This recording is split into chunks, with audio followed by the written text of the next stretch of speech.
espérer de la droiture, et voici du sang versé, de la justice, et voici des cris de détresse. Malheur à ceux qui ajoutent maison à maison, et qui joignent champ à champ, jusqu'à ce qu'il n'y ait plus d'espace, et qu'ils habitent seuls au milieu du pays. Voici ce que m'a révélé l'Éternel des armées. Certainement, ces maisons nombreuses seront dévastées, ces grandes et belles maisons n'auront plus d'habitants. Même 10 arpents de vigne ne produiront qu'un bath, et un homer de semences ne produira qu'un épha. Malheur à ceux qui de bon matin courent après les boissons enivrantes, et qui bien avant dans la nuit sont échauffés par le vin.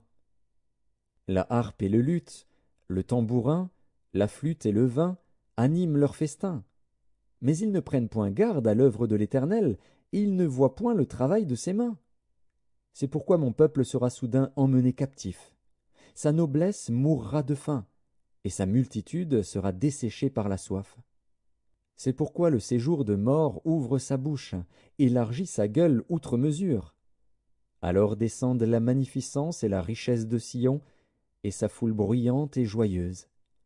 Les petits seront abattus, les grands seront humiliés, et les regards des hautains seront abaissés. L'Éternel des armées sera élevé par le jugement, et le Dieu saint sera sanctifié par la justice. Des brebis paîtront comme sur leur pâturage, et des étrangers dévoreront les possessions ruinées des riches.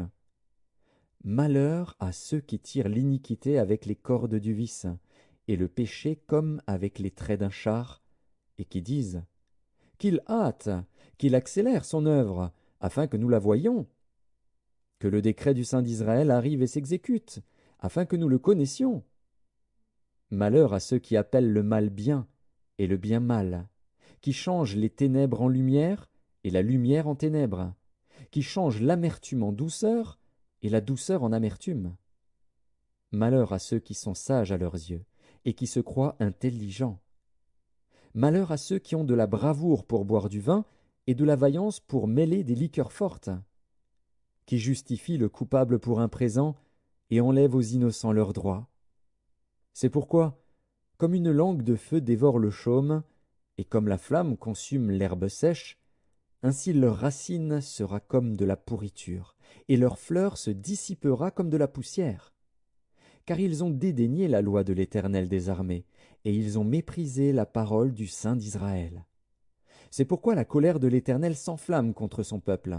Il étend sa main sur lui, et il le frappe. Les montagnes s'ébranlent, et les cadavres sont comme des balayures au milieu des rues. Malgré tout cela, sa colère ne s'apaise point, et sa main est encore étendue. Il élève une bannière pour les peuples lointains, et il en siffle un des extrémités de la terre. Et voici, il arrive avec promptitude et légèreté. Nul n'est fatigué, nul ne chancelle de lassitude, personne ne sommeille, ni ne dort. Aucun n'a la ceinture de ses reins détachée, ni la courroie de ses souliers rompue. Ses flèches sont aiguës, et tous ses arcs tendus. Les sabots de ses chevaux ressemblent à des cailloux, et les roues de ses chars à un tourbillon. Son rugissement est comme celui d'une lionne. Il rugit comme des lionceaux, il gronde, et saisit la proie, il l'emporte, et personne ne vient au secours. En ce jour, il y aura près de lui un mugissement, comme celui d'une tempête sur mer. En regardant la terre, on ne verra que ténèbres, avec des alternatives d'angoisse et d'espérance. Au ciel, l'obscurité régnera. Ésaïe, chapitre 50. Ainsi parle l'Éternel. Où est la lettre de divorce par laquelle j'ai répudié votre mère? Ou bien, auquel de mes créanciers vous ai-je vendu? Voici, c'est à cause de vos iniquités que vous avez été vendus, et c'est à cause de vos péchés que votre mère a été répudiée. Je suis venu. Pourquoi n'y avait-il personne? J'ai appelé. Pourquoi personne n'a-t-il répondu? Ma main est-elle trop courte pour racheter? N'ai-je pas assez de force pour délivrer? Par ma menace, je dessèche la mer, je réduis les fleuves en désert. Leurs poissons se corrompent, faute d'eau, et ils périssent de soif.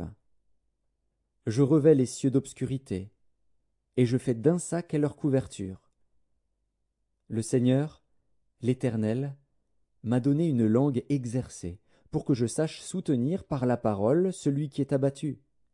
Il éveille, chaque matin, il éveille mon oreille, pour que j'écoute comme écoutent des disciples. Le Seigneur, l'Éternel, m'a ouvert l'oreille, et je n'ai point résisté, je ne me suis point retiré en arrière. J'ai livré mon dos à ceux qui me frappaient, et mes joues à ceux qui m'arrachaient la barbe. Je n'ai pas dérobé mon visage aux ignominies et aux crachats. Mais le Seigneur, l'Éternel, m'a secouru. C'est pourquoi je n'ai point été déshonoré. C'est pourquoi j'ai rendu mon visage semblable à un caillou, sachant que je ne serai point confondu. Celui qui me justifie est proche. Qui disputera contre moi? Comparaissons ensemble. Qui est mon adversaire? Qu'il s'avance vers moi. Voici, le Seigneur, l'Éternel,